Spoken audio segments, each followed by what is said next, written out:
तो पुण्यात्माओं, इस तत्व ज्ञान को समझकर हम अपना कल्याण करा सकते हैं।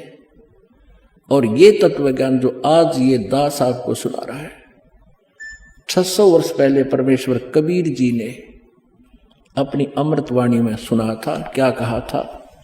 धर्मदास ये जग बोरा न, कोई न जाने पद निर्वाण।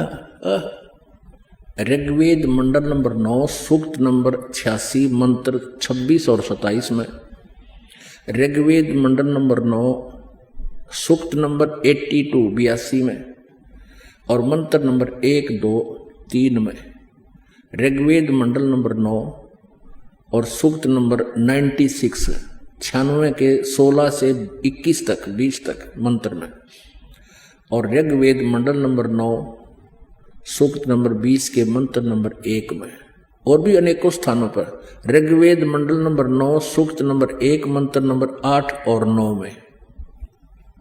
वो क्या प्रमाण दिया है वेदों ने? परमेश्वर की लीला बताई है कि वो परमात्मा पूर्ण ब्रह्म वो कैसी लीलाएं करता है।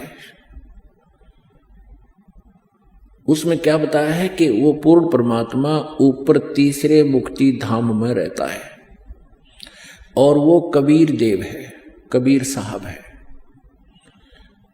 वो यहां आकर के अपने ज्ञान को, अपनी एक अच्छी आत्मा को, श्रेष्ठ आत्मा को, वरिष्ठ आत्मा को, अच्छी आत्मा को आकर मिलता है और इस तत्व ज्ञान से परिचित कराता है।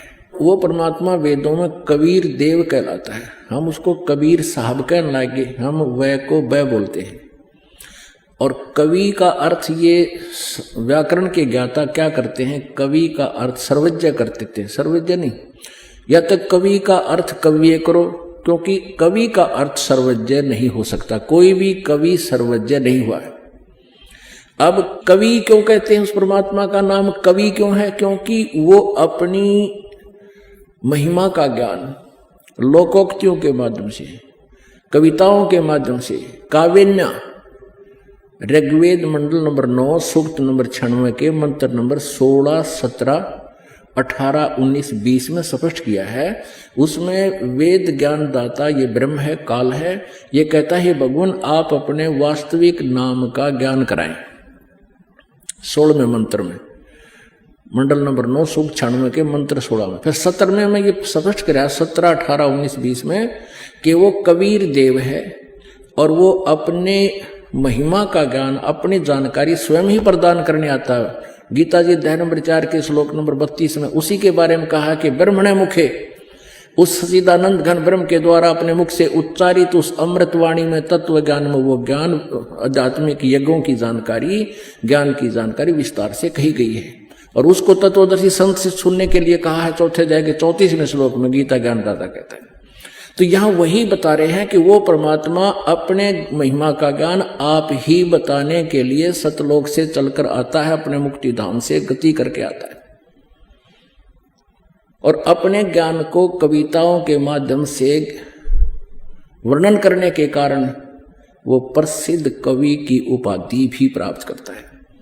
और वो पूर्ण परमात्मा होता है, वो परमेश्वर होता है, स्वयं होता है। इसलिए उसको कबीर देव कहने लगे, हम कबीर साहब कहने लगे।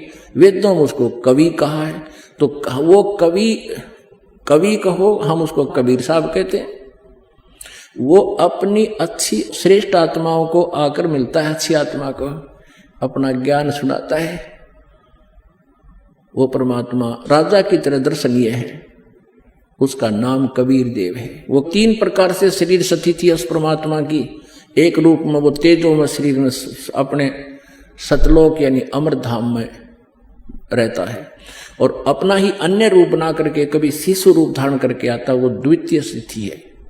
और कभी वो एक जिंदा महात्मा के रूप में आकर प्रकट हो जाता है, किसी भी अच्छी आत्मा को मिलकर उसको ज्ञान देता है। जैसे आदरणीय धर्मदास साहिब जी को मिले, आदरणीय गरीबदास साहिब जी को मिले, आदरणीय नानक साहिब जी को मिले, आदरणीय गीसादास साहिब जी खेखड़ा वाले को मिले, आदरणीय दादू साहिब जी को मिले, आदरणीय मुरुखदास साहिब जी को मिले, आदरणीय नामदेव साहिब जी को मिले। और आदरणीय रामानंद साहिब जी को मिले। यानी सबको परमात्मा उन श्रेष्ठ आत्माओं को, अच्छी आत्माओं को और आदरणीय हजरत मोहम्मद जी को मिले थे। लेकिन हजरत मोहम्मद जी ने परमात्मा के ज्ञान पर विश्वास नहीं किया था। अन्य सभी महापुरुषों ने उस परमात्मा के ज्ञान को स्वीकारा था।